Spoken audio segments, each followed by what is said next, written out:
You are attending a webinar on talent acquisition. It just gets better and better. Presenting today, we have the two most passionate people I know about Infor talent acquisition. And with that, I give you Matt and Ashley. Thanks, Keith. I don't know about the harder the better, but we'll try it. So, yeah. I am Matthew Slazak. And I'm Ashley Rhodes. And we are going to be talking about talent acquisition.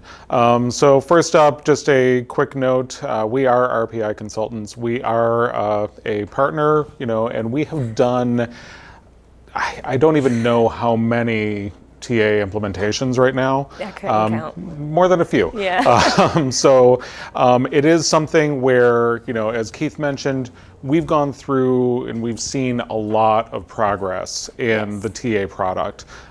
When it first was put out there a few years ago, quite honestly, and the people from Infor can close their ears for a moment. Quite frankly, a few years ago, I wouldn't have recommended people implement it because it was still kind of a half-baked kind of product. Mm-hmm. But since that time, over the past, say, 5 years or so, it's really come leaps and bounds from where it was.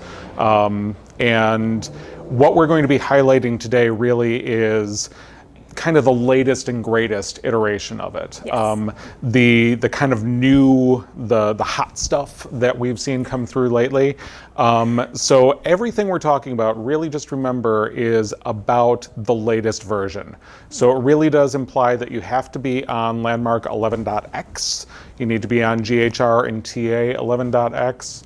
And we really recommend that you keep up on your CUs. If you're Cloud Suite already and you're fully on the cloud, multi-tenant, you're going to be getting these updates constantly anyway, so you're probably pretty safe with that.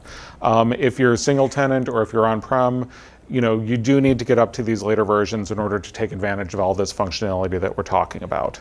So everything that we're also talking about here, don't anticipate that it ever is pushed back into other versions. It's not going to happen. Yeah, most of the functionality today is not going to be in your older versions of Landmark and GHR, and there is there's no pipeline for it to be pushed down. So any of these new changes to the system are all going to be in the latest and greatest version. Right.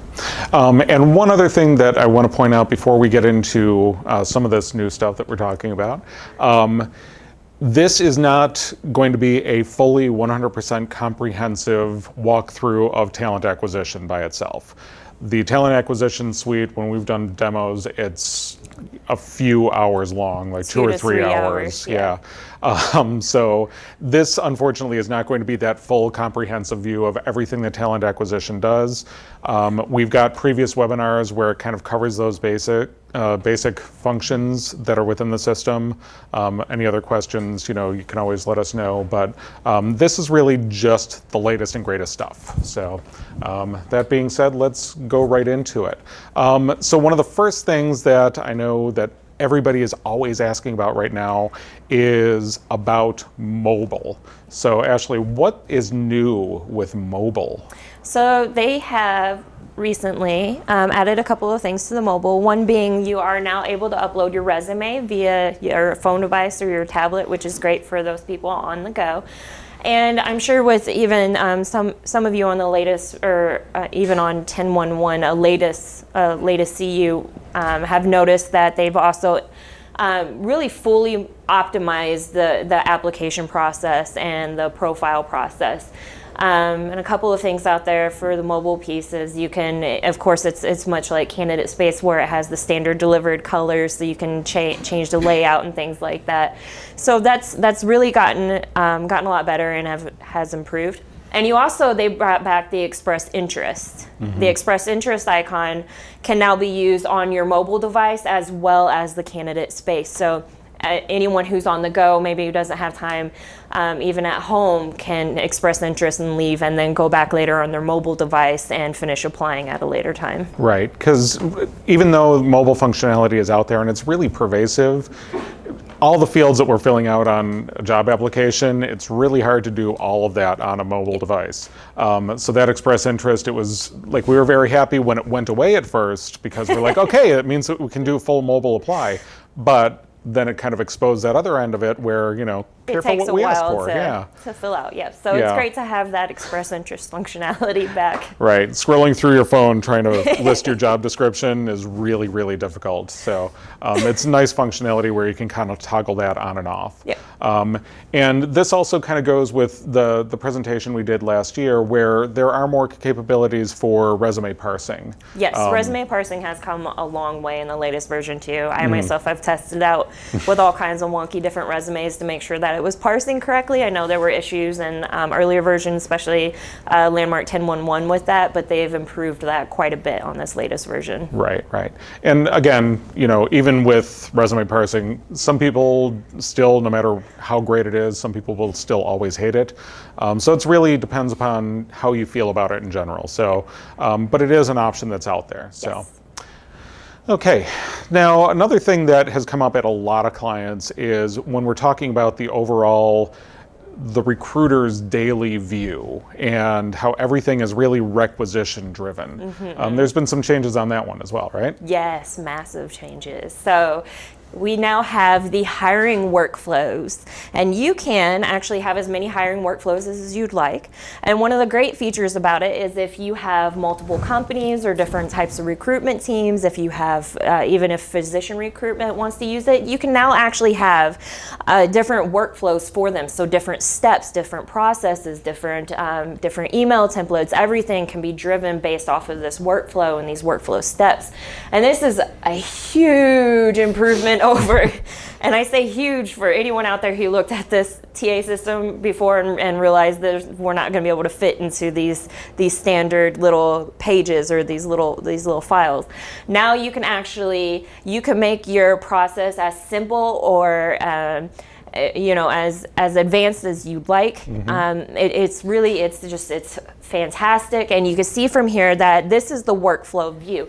So no longer does a recruiter have to go to that requisition dashboard and click through and to view all of the applications tied to each individual requisition. You also no longer have to create a custom report just to view those applications. This will allow the recruiter. And again, based on security, you could even limit down the steps that the recruitment team sees in the system. You can now view all of the people tied to your requisitions from this screen. So if I want to see anyone who expressed interest, I just click on my express interest task, and there's every single person that's expressed interest. You can also move more than one person at a time now without having to do your control click highlight because they've included checkboxes in here. Yay. So you can move people all at once to a next step if you want to. If you've reviewed them, if you've looked at their qualification and realized they've got a perfect fit, you can check them and click move to step and move them right down the line. It's easy as 1, 2. Right, right. And that's definitely a huge thing. I mean, we've spent weeks before adding that checkbox functionality. So, yeah.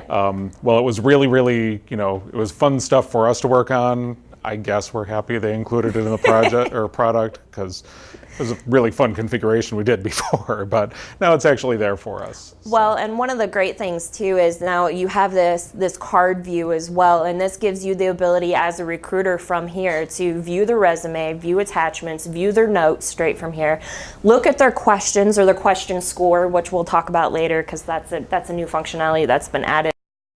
I mean, really, you can get to just about anything from this main screen, as well as sending emails or mass emails. And you can also configure these card views in this latest version of Landmarks. So. Yeah, one of the first questions that people always had with Configuration Console was, can we change these card views? And for the longest time, the answer was always no. No, yeah. But that's changed. I think it was a very late version of 10 something where we could start to do some of the card views, but this really takes it even above and beyond that, where we can modify the card view, but also this is all actionable now for us. So kind of springing off of that a little bit further, we talked about the candidate card view, but let's talk about the requisition dashboard and some of the fun things we can do inside there. We've got more to talk about on that. So. So the requisition dashboard, this has been changed quite a bit too. And again, I just want to point out that this is all mobile optimized. So the recruiter can kind of take this on the go on tablets. I mean, they can take it with them to career fairs. It's really great what they did here. And again, kind of going back to the requisition dashboard, it looks a little similar to what you've seen now if you are using the TA product. So you've got your requisitions over here in the corner, and then you've got, as soon as you click on it, you can start viewing you have your overview tab, and then you have your workflow tab, which again, you can view who's in what step, and it gives you a total so you can keep track of how many candidates are in each one. You still have the functionality to move everyone to a different step or send emails all at once. That's still there. And then again, you have, they kept the all tab there, which is nice to have. So you can also click on all if you want to do it by everybody on the requisition versus clicking through each one. Right. Okay. All right. This is kind of a corollary of that last piece where we're talking about that overall recruiter experience. And now, I mean, in the past, we've always been stuck by exactly, everything has to go through these steps. And whether you like it or not, every candidate, everybody has to do this. And everybody has to go to the screen tab, and then from screen, it has to go to hiring manager review, and then to qualify, blah, blah, blah, blah, blah. Yep. So let's talk about some of these enhancements. So again, going back to just how great and how excited I am about this functionality, because really I cannot stress this enough. But what you'll do is you'll create your hiring workflow and then decide on the steps that you want to define for each candidate go through.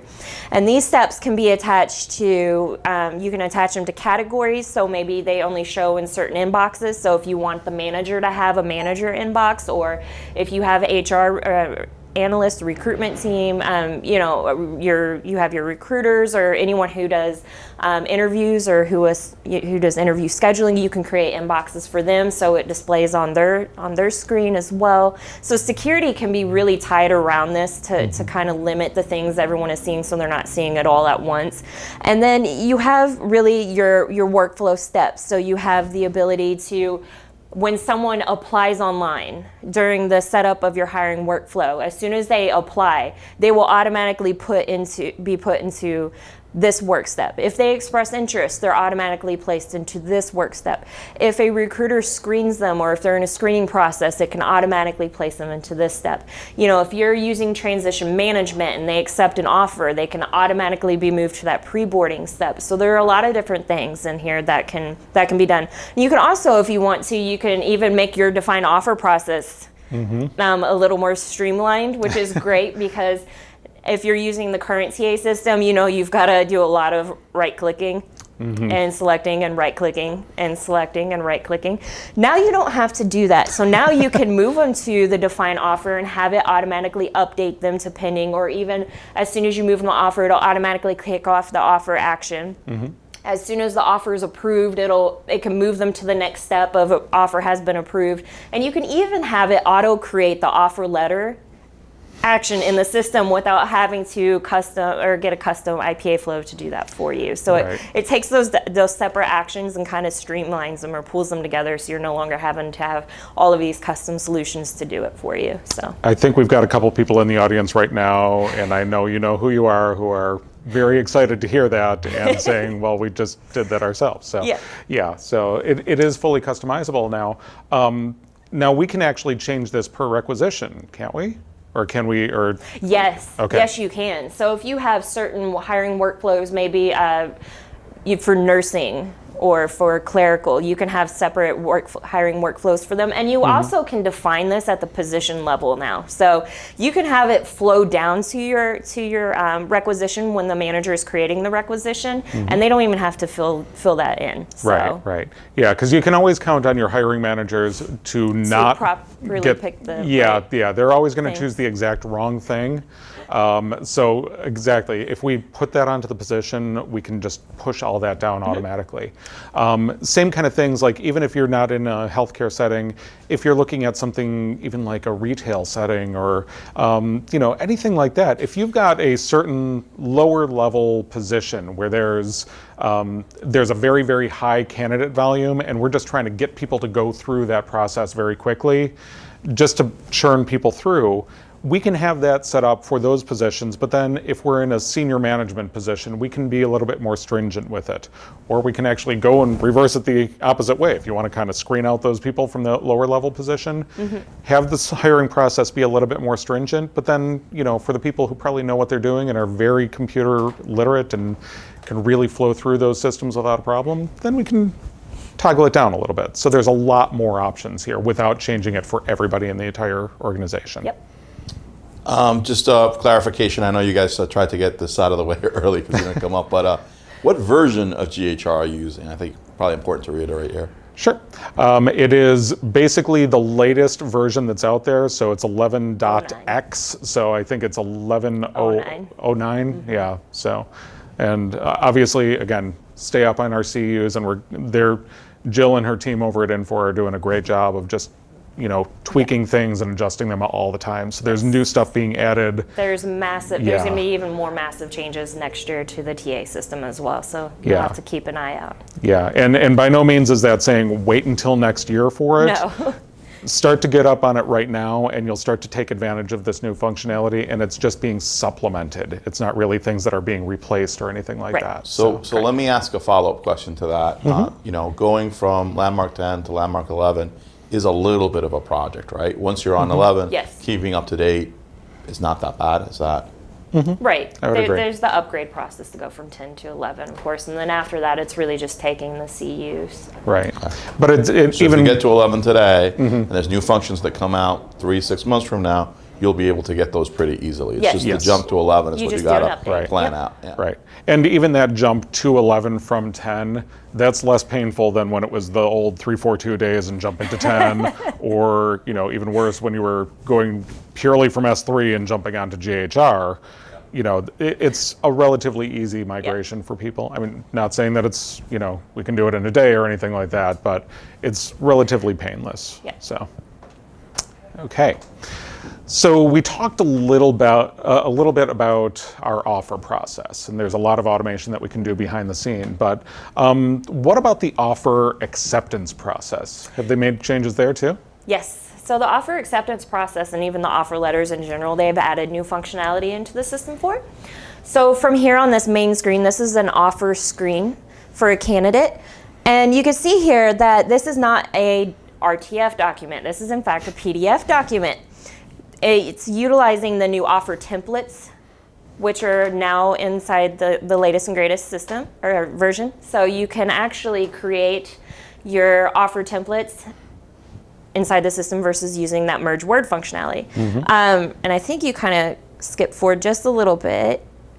So I want to point out one more thing real quick before we switch screens. But another nice feature that they've added is they've now turned on the electronic signature. So I know a couple of clients and even a couple of clients of mine have decided that they'd rather use a more manual process because the accept or decline offer was not good enough or not really accepted as an electronic signature. So now you have the functionality to actually turn that on. So it forces the candidate to sign off stating that, yes, we've read and accept this offer letter. Right. Obviously, if your organization is still at that point and your legal department has come through and said they still need that wet signature, we can't quite fill that in the system automatically, but at the very least, this is adding an extra layer. Obviously, even on older versions, we still were tracking that the candidate signed off on it and did click the accept button, but now it's just a little extra layer there. So hopefully it passes muster with more legal departments, and it seems to so far. So you got not only who logged in, but they're actually typing out some information about who, or their actual name and everything. So, okay. So now I kind of jumped forward because we were talking about the offer templates. So I'm let's sorry, talk about those. I went from top to bottom. It's okay. It's all good. Okay, so the offer templates, this is new functionality that's been added. You can create as many offer templates in here as you'd like. It also has the ability to, if you may or may not be able to see it, but there's a category up here, so you can assign the category to it. And again, during the workflow or the setup of your workflow, you can attach what category is be able to see, and the category kind of flows through with everything. And we'll talk about more on the category side here in just a little bit. But you also have the ability to display logos as well on your offer letter templates. And these can be done by the organization, by organization unit. So if you have maybe multiple companies, you know, and you're under one group, you can have different logos for each one. Maybe you have a health fitness center and they have a different logo and you want that to display there if they're being hired in a position there. That can all be now created inside this offer template. And you also have these offer paragraphs. Now the offer paragraphs are really neat because you can actually assign eligibility groups for them. So if you have maybe a general offer letter and you want the internal versus external to be a little bit different. Maybe you want a little, the language to be slightly different versus the internal. You can now assign eligibility groups. So you can do an external versus internal candidate, and maybe you have 2 different introductions. When it builds the offer template, it's going to take in the account the candidate and the eligibility requirements around the candidate, so it knows what kind of offer letter it's printing from the system. Yeah, and so this is the kind of thing where we're not quite at the point, and this is something we've brought up to Infor before, where we can get all the user fields in there and all that. But this by itself takes away a lot of the situations where we're saying, you know, well, we need to have 15 different offer letter templates. In theory, we might be able to have, you know, 1 or 2, but just invoke these separate sections in a different way. So, based on maybe job, you know, category, or you could definitely put restrictions around that eligibility so they display different. Right. And you know, not that recruiters ever make a mistake or anything like that, but it's you know, the hiring managers, they're the trouble part, but you know, the recruiters never. But nonetheless, we've got this defined on the job offer, or I'm sorry, on the job requisition, so it kind of takes that layer out of it. We're not, you know, replacing anybody's job here or anything like that, but we really want our recruiters at the end of the day to be able to recruit. We need to find that purple unicorn out there, and the recruiter's job is to do that. If they're sitting there trying to remember what portions of an offer letter they're supposed to have in there, it's not efficient for them. So we just kind of take that layer out for them. Well, and another great thing is that if you're during your hiring workflow, if you set it up for kind of an automatic of create offer letter instead of maybe if you don't even want to use the define offer process, which is possible in this new one, you don't even have to use it. You can actually attach the offer letter template to the requisition. So if you already know what kind of template you want, you attach it to the requisition. As soon as they get to that offer process or you know that you're ready to offer, you move them straight down and the system can create the offer letter and you don't even have to do the define offer to do it. Right. So speed to hire is really obviously very important, and this helps us even a little bit further. So everything that we've been seeing with the TA upgrades over the past few years have really been trying to get us to get that person in the house as quickly as possible. This is just another layer for it. If we know that what it is, let's get that offer out. We don't want to lose that person. So, all right. So another question that comes up a lot when we're talking about talking with clients about the overall requisition process is, all right, well, here we are. The out of the box has, you know, I think 2 automatic steps, and then there's some extra approval that we can add in. But, you know, is there a way for us to kind of streamline that a little bit further? So what do we have in that regard? So they've also added approver templates into the system.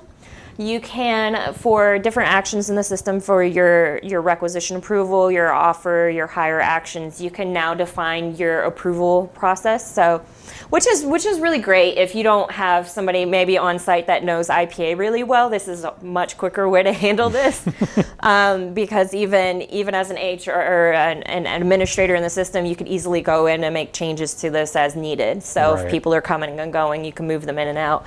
And again, we've got our category and things like that to show. So for when you're setting this up, you're going to choose whether or not it's for the requisition or if it's hire actions or offer.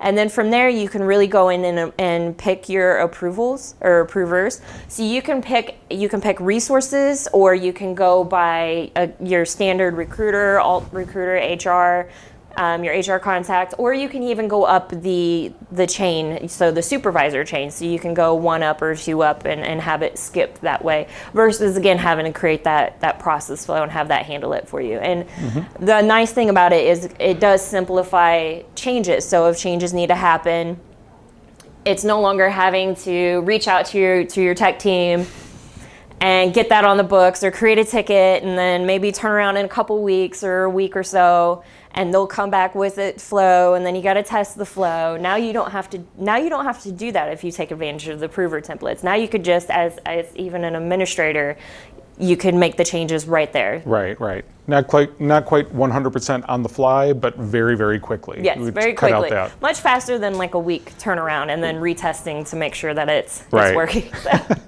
And I think you already said this. We can change this up again per rec, right? Yes, you can. So, yep. So a lot of functionality.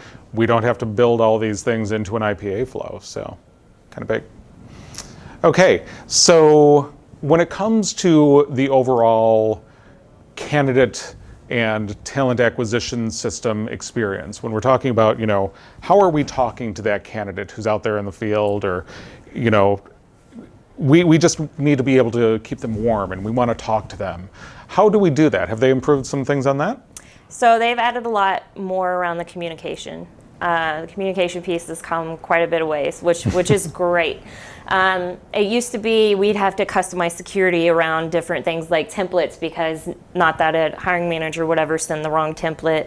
Never happens. Disposition someone by accident. Never happens. Never. So now you can, going back to kind of what I was trying to hint on earlier, your categories, you can create different categories for different stages of the hiring process. And you can assign them to the workflow steps. So no longer do you have to create that custom security around that to make it or manipulate it so users are only seeing certain templates inside the system. This can actually be now done by using category. We've also added note templates as well. So maybe you have certain notes that you want to assign users at certain stages, or possible notes of good or bad candidate. You can actually set those templates up now and attach them to the candidate, or even have it based on the workflow step they move into, auto attached to the candidate, and then the hiring manager, when they go in, can see your notes that you've added. Right. So that's a great improvement over what was there, along with the fact that they've included a lot more variables for the note templates and email templates. There's just a lot more functionality that they've added around that. Right. And just kind of jumping back on that notes thing for a moment. Yep. This is also one of the questions we get a lot about, let's just say we've got the interview team that's out there. And so everybody has to do a little bit, we're doing like a panel interview. This notes functionality is going to enable us to let the interview team put that onto the requisition and have it, locked down really well. So yes. I'm sorry for stepping No, on your you're toes there. fine. I agree with that. Yeah, so there's been a lot that's been added around that, and it's kind of helped streamline things and make things a lot easier for the recruitment team for, just for their everyday process. And, even the note templates, maybe you don't want people to create notes, but you want to be able to select from note templates, because nobody ever says anything inappropriate inside of a note. That never happens. Don't know what you're talking about. You could even lock down so they can't create a note from scratch, but they can attach a note template. So that's also a possibility as well. Right. And then again, enhancements around just all the notifications that can go out to the candidate as well during the different processes too. Right. So a lot of fun stuff with that. And, again, just like you said, we don't want people to just put anything into the system. So that's where those templates are just essential for us to just answer that one question about the candidate. I don't want to know anything else. Just answer yes or no. Like, would you hire this person? And don't elaborate. Just tell me yes or no. So this is the kind of thing where you might be able to put that into a note template. So a lot of nice enhancements on that. So we've been talking about them a lot and everything, but let's talk about our hiring managers. What have we done with them lately? So the hiring manager has a new view as well. and I believe this one was rolled out quite a bit later in the year. And you'll see here that it looks a lot similar to the requisition or the recruiter's requisition dashboard. So they still have the ability to come in and look at all the requisitions, and then look at, again, their workflow to see who is sitting where, and then the all tab, which thank goodness they didn't take away. Yes. Now there's some custom security that has to be done around your workflow, because obviously Infor is not going to be able to know right off the bat what your workflow is and who should see what in this step. That kind of goes away. So some custom security will have to be done to limit what the hiring manager can or cannot see. Right. And I think, that really kind of goes in with today. Some people want them to see additional versus not. So I think one of the first questions we get at every single client is, well, the hiring manager can only see these 3 tabs. Can they see more? Yep. Or can we see less? So I don't think I've ever implemented TA without modifying that hiring manager security. Right. So. Well, and you can also modify it so they can't.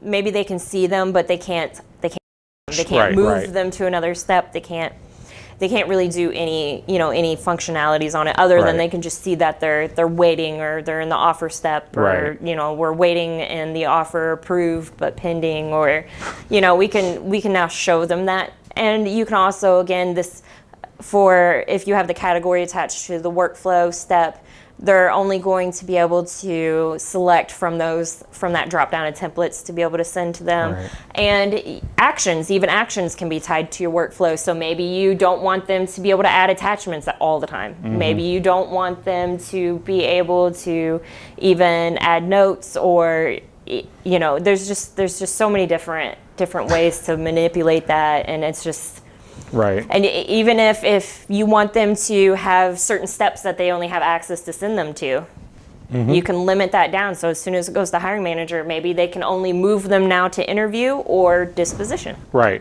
So there's just so much you can do with it. But the big takeaway on this as well is, because we've got all these other custom flows in terms of, or the actual process itself, with those configurable workflows, we can actually focus on this kind of thing much more easily, because we don't have to worry about customizing the overall workflow to begin with. Right. We just change that up front, and then we can really focus on what should the hiring manager be able to do. Yeah. So a lot of streamlining, not only on your end, but also on our end at the back end. So. Okay, so talked a little bit about our hiring managers and our recruiters, but we've not really talked too much about our candidates. So especially when they're going through and looking for certain jobs and things like that. So we've got some more options on there as well, right? Yes, we have new opt-ins for alerts, and there's a couple listed here. There's a whole list of them that you could scroll through to read everything. But now you can opt in or opt out for alerts as the recruiter or the hiring manager. And what it is you'll set the alert up in the system, and you can actually have it send an email maybe whenever you get a new application, or maybe a requisition has reached its date, the date it was supposed to be filled by. You can get an alert for that. And this can be an email template. This can be just a notification within the system. This can be both. You can even include a hover message. So if you were hovering over it, it would let you know the message of, hey, you need to fill this right now. Yeah, so nice functionality on that. Yes. Sorry, I jumped ahead a little bit there. So going back to that candidate experience, one of the questions that we get all the time are those stupid security questions that we have all the time. And everybody kind of hates it right now, in terms of they'll create their candidate profile, and then what happens now, the next time they log in, they're getting hit with these security questions they're supposed to answer if they ever need to reset their password. That's changed up a little bit, hasn't it? Yes, it has. Actually, it's been quite improved. So this is probably a little blurry. I'm going to say I grabbed the image from Infor because I didn't have quite the time to get it set up in our system. But so now when you're setting up your profile or getting ready to create your profile, you can actually ask the security questions up front, which is a huge improvement over the way it was before. And anyone out there on the TA system, not on this version, knows that, because now when you create your profile, it doesn't ask you your security question until after you've logged out and then logged back in, which is super goofy. So, really annoying, especially if you applied for a job and then forgot what your login was. Yes. And then you can't reset because you don't have your security question. Yeah, and you get this horrible long string email with like this password, which you can't even copy and paste, and Yeah, so now they're asking the security questions up front. And after you log in, actually, it gives them the ability to change the security question. So if you need to update your security question at any point, that's also now available from the candidate screen. It's actually listed, I think, right underneath or right above the logout. Yeah. Yep. So yeah, that's definitely big, especially if you have like a really poor security question, like what's your dog's name or something, and hey, we have a new one now. You know, you can't update it very easily right now. So this is definitely a huge change. Yeah. So really nice thing, especially with it all being in line. And another little note on this, when you're looking at this, you know, this is the candidate profile that's being set up right here, that we don't always have that little paper clip up in the corner saying this is what you're working on. They're actually displaying a lot of this information in line now, so we start to see more of that right up front. A little bit more customer service focused, I guess we'd say. So, all right. So, another question that comes up all the time. So we've got candidate space. We've got talent acquisition sitting out there for everybody in the whole wide world to apply for our jobs. But it feels like our employees are kind of left behind here. So our employees, or our candidates outside of the system, can go in and they upload their resumes and everything's all happy and everything like that. But the employees have to go through and fill in all their information. We changed up that a little bit? A little bit. Yeah? A little bit. So now we have the employee's resume feature, so they can attach the resume and just apply for the jobs. It used to be they actually had to attach it every single time. And now they've actually released it so you're able to attach the resume onto their profile even. And as soon as they apply, the resume will follow through for each job application. So that's just it's a nice little enhancement that they did there. Right. Yeah. Definitely, you know, those little things. As just much to as make your everyday life easier. Yeah. Again, like we're so used to talking talent acquisition and focusing on the outside world, but a lot of times we just don't pay attention to our internal customers. So this is just a nice little feature for them. I've had feedback from customers before where they really commented on the fact that, you know, we're doing all this great stuff for our outside population, but our employees just feel left behind on it. So they're starting to tweak a lot more of that. So some really nice features coming up in there. Okay, so we've gone through some of the very, very high level new functionality. Some of the cool things that we've found, some of the pain points that you and I are always fixing, it feels like, for people. But we definitely want to open it up for any other questions out there. So certainly, I'll get things started by just watching this presentation. Obviously, there's some functionality that's going to be new and welcome. Some of it people will have tried to accommodate through configurations. So it sounds to me like as you upgrade and go through every iteration, it's like potentially for some customers an unwinding of existing configurations. Maybe you guys can talk a little bit about a good approach for that. Sure. Is there one? you just got to work through it, I guess. I think there's a certain amount where you have to work through some of it, but some of the things, like when we're talking about the configurable workflow for the recruiters. Some of those things are, even though it's kind of taking a step back because it's kind of reversing what you've done, it's also, you got to look at it from like a maintenance standpoint as well, because the functionality is now in the system, which means when you're updating the system or making any other changes, you don't have to now stay on top of all those configurations that had to be made in order to get that same functionality. Exactly. That all goes away, and it just makes it a lot easier and makes your tech people a lot happier as well. Right. Okay, so we have another question here.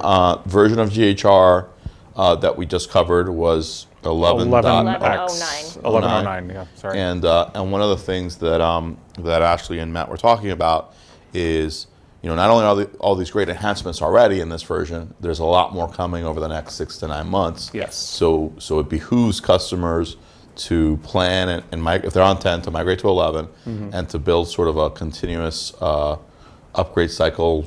Would you guys recommend twice a year, every quarter, every CU?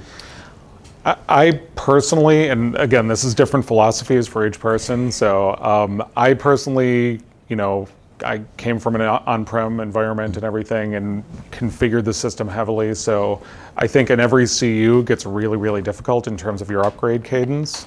But other people, might prefer that. I think in my world, at least once or twice a year, you're going to want to get as much as possible updated. So I always say twice a year. So mapping all those configurations and fixing them or whatever might be painful, but if you take Ashley's point of view that everyone you eliminate makes the future cycle easier, right, then there's a little bit of a trade-off.